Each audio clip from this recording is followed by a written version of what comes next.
The Toronto Blue Jays have made multiple moves, and following what has been yet again another very interesting stretch of games for the Toronto Blue Jays, they have made an interesting move that's going to pay some big dividends going forward. But to break that down, as well as discuss multiple Big Jays updates ahead of the biggest game of the season this afternoon. But not only that, we have some interesting stats and one tidbit at the end you're going to want to stay tuned for that no one is really talking about. But before we get into it all, if you're part of the percentage who aren't subscribed to the channel, this is the place to be for daily Jays content. Your guys' support has been unbelievable. So if you're a part of that percentage who aren't subscribed, make sure to hit the subscribe button, folks. Jays continue to make some moves here, and there's a bunch of interesting tidbits. We also have some injury updates and things like that. But yesterday was an absolutely disastrous game, quite frankly, and arguably the worst game of the season. It was terrible. One of the worst games in the past decade for this Toronto Blue Jays team. Certainly the worst game of the year. And the big question mark now is, how are the Jays going to bounce back today? That is, of course, the big question. But first, let's dive into some moves here. Now, of course, these happened right before the game yesterday, and I want to kind of dive into it a little bit here because it actually there's some things about it that people aren't really talking about. So you see this here. Will Wagner was recalled for AAA and was active, and Alan Roden was optioned to AAA. Now, Alan Roden, once again, is no longer with the Jays. He's back down, and they're calling up Will Wagner. Now, there's a few different reasons for this. Now, of course, Alan Roden is an outfielder. Will Wagner is an infielder. That's, of course, the most clear-cut, obvious reason. But there is some things, beyond that is intriguing because Alan Roden, although, he looked a little bit better since his return, he really hasn't been the player that we all thought he was going to be this season. Because, you look at his AAA numbers last year, you think about before the season, Keegan Matheson on the show, and we were expecting Alan Roden to be someone who was an everyday player, debatably. If you guys remember back to the first couple series of the year, Buck Martinez was on the broadcast saying how he thinks that Alan Roden should be in line for an extension, which was one of his crazier comments.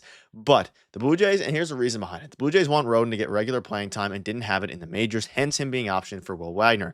Also feel Wagner's simpler contact-oriented swing plays better in a part-time role. Will Wagner will play mostly third and first along with some second base as well. And of course, again, they have a ton of outfielders.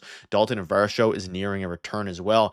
But it's going to be interesting now because the big storyline here for me is A, what Will Wagner can do for this team, whether he starts today, a bunch of things like that. But B, how Alan Roden's, what his future looks like here. Will he be a trade piece? Probably not right now because of how bad he was at the majors. His value, of course, diminished by a lot by this brief stint.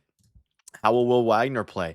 And Will Wagner spoke out and said he was pressing for hits in April, and then he's had a chance to reset mentally over the last couple months. He's adjusted his stance slightly and gone back to the toe tap to have better rhythm in his swing and cover more of the zone, particularly the top. And of course, hopefully, all of this and all these things really start to pay dividends for Will Wagner. But the biggest piece of news here is neither of these guys have been effective this season, and we knew that there was going to be some Buffalo boys that were going to have to come up and play really well. Fortunately, it's been Addison Barger, just as an entirety of the year.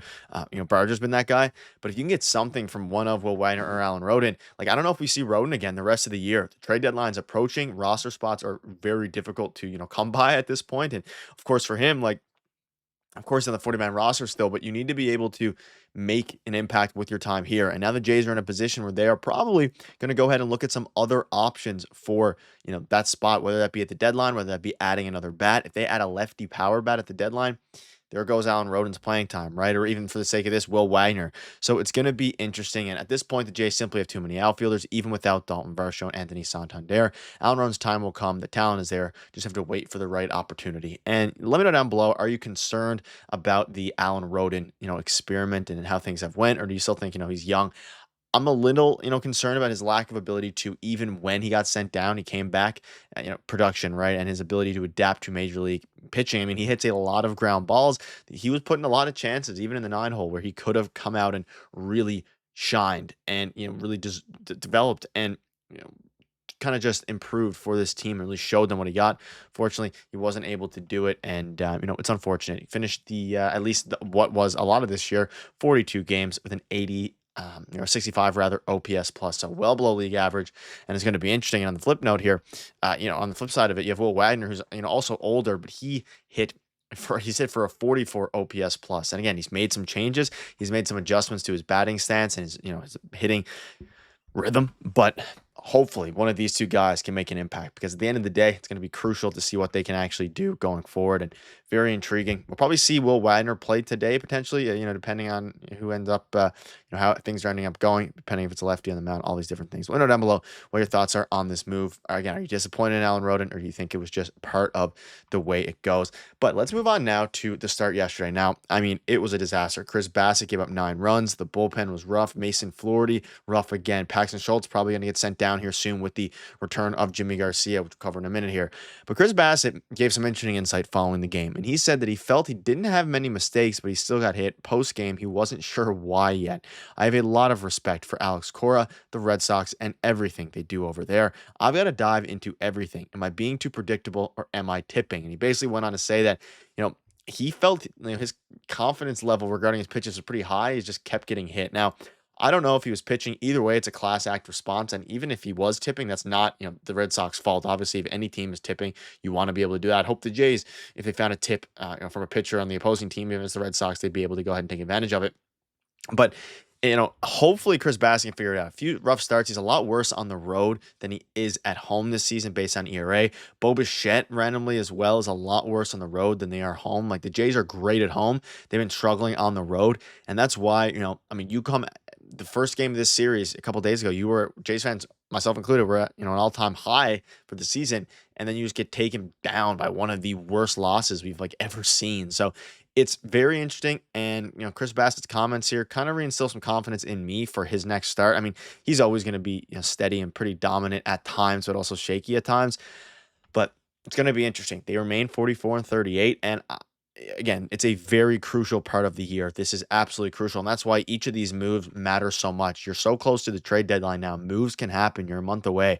Trades are going to happen. What does Ross Atkins need to do? It all comes down to how close they are once the playoff comes to a wild card spot. And this was an interesting article, and it kind of just, this article from Yahoo, and you can see here, Toronto 44-38 is still a few games clear of the danger zone in the wild card race, currently occupying the second spot. The squad has accomplished all that despite battling considerable injury troubles, and thus deserves an ample praise. But the Jays cannot relent now, and I kind of want to go over how important this next stretch of games are. They are entering a pivotal stretch on their schedule with a 4-game series against the Yankees, which we know true contenders capitalize on these opportunities. And if Toronto is going to reach that level, it must weather this potential storm. And while there's no need to worry yet, Sunday's face-off with the Red Sox feels more important than the standings may suggest. And of course, first pitch is today at 1:35, and this is crucial because, it puts into words perfectly how important this game is.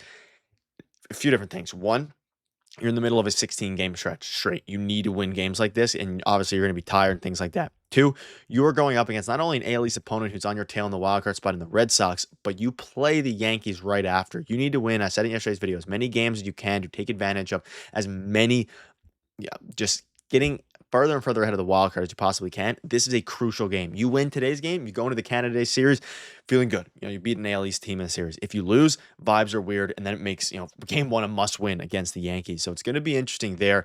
And you have Jimmy Garcia supposedly going to be coming back on Monday. He pitches for AAA today. Keep an eye on that. And also a quick shout out to Ernie Clement for being unbelievable defensively. But folks, there is a lot of craziness happening right now, and we're going to keep you up to date with all the latest news. But this one is crazy, and this game means a lot for this Toronto Blue Jays team. Cheers.